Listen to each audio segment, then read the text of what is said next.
سرکار نکلے قرآن پڑھتے ہوئے نکلے اور وہ تلواریں لے کر کھڑے ہوئے ہیں، ان کی آنکھوں پر پردے پڑ گئے، ان کے اور سرکار کے درمیان دیواریں حائل ہو گئی، وہ نہیں دیکھ رہے۔ سرکار نے ایک خاک کی مٹھی لی زمین سے، خاک کی مٹھی بھری اور ان کے یوں سروں پر ڈالی۔ یہاں ایک بات کرتا ہوں، وہ خاک سب کے سروں پر پڑی۔ حالانکہ آپ سمجھ سکتے ہیں کہ 40 آدمی اگر ایک دوسرے کے سر کے ساتھ سر جوڑ کے کھڑے ہوئے ہو نا، تو یوں خاک کی مٹھی پھینکی جائے تو پھر بھی 40 سروں پر نہیں پڑ سکتی ہے، نہیں پڑ اس طرح پڑ سکتی ہے کہ تھوڑی تھوڑی سب کے سر پر ڈالتا جائے، یوں پھینکنے سے 40 سروں پر نہیں پڑ سکتی۔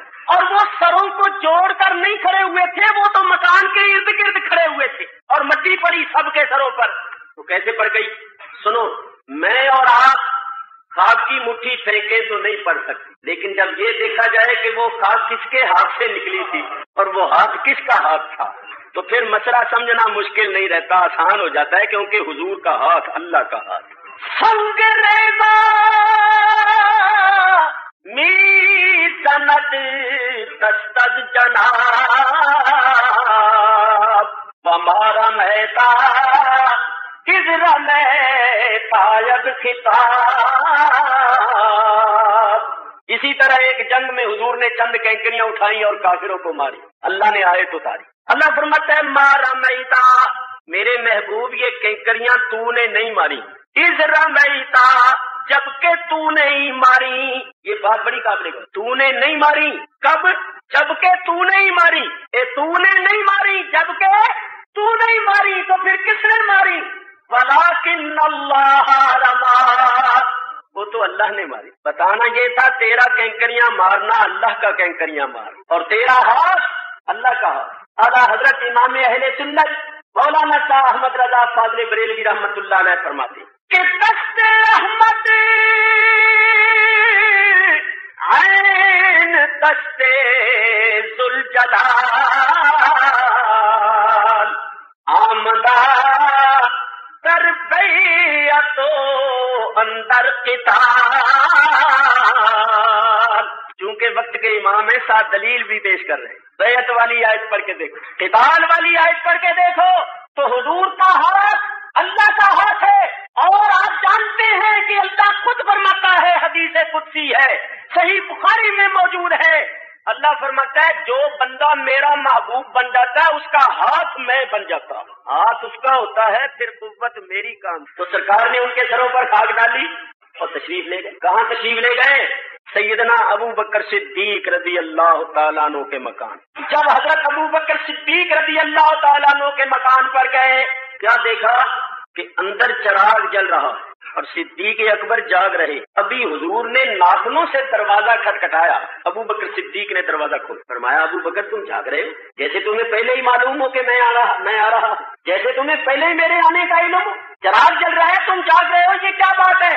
عرض کیا یا رسول اللہ آج سے کچھ عرصہ پہلے آپ نے برسبیل گفتگو یہ فرمایا تھا کہ ہمیں یہاں سے ہجرت کرنی پڑے گی اور اللہ تعالیٰ کا حکم اچانک آئے گا، اور میری طرف اشارہ کر کے آپ نے فرمایا تھا کہ یہ میرا رفیق سفر ہوگا۔ تو حضور اس دن سے ابو بکر رات کو کبھی سویا نہیں، اس دن سے ابو بکر رات کو کبھی نہیں سویا کہ پتہ نہیں کس وقت حکم ہو جائے، اور سرکار تشریف لائیں اور میں سویا ہوا ہوں، اٹھانے میں، جگانے میں، دروازہ کھولنے میں دیر لگ جائے اور اتنے میں دشمن کسی نقصان کے پہنچانے میں کامیاب ہو جائے، تو آقا اس دن سے ابو بکر رات کو کبھی سویا نہیں۔ حضور علیہ الصلوۃ والسلام نے فرمایا ابو بکر اللہ تعالیٰ نے ہجرت کا حکم دیا ہے اور تم میرے رفیق سفر ہو، چلو۔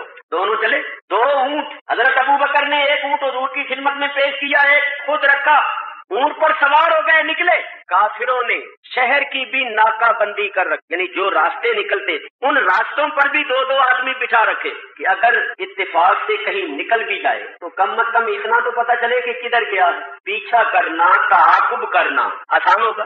تو جس رستے نکلے 2 آدمی بیٹھے، جب انہوں نے 2 سوار آتے ہوئے دیکھے تو وہ ذرا ہوشیار ہو گئے، چوکنے ہو گئے، کھڑے ہو کے کہنے لگے تم کون ہو؟ اب یہ بڑا نازک وقت، بڑا نازک وقت۔ حضرت ابو بکر صدیق رضی اللہ تعالیٰ عنہ نے جلدی سے فرمایا میں ابو بکر بن ابی قحافہ ہوں۔ انہوں نے کہا یہ تمہارا ساتھی کون ہے؟ اب بڑا نازک مرحلہ، اگر غلط بیانی کرتے ہیں تو صدیق نہیں رہتے، شان صدیقیت پر حرف آتا ہے،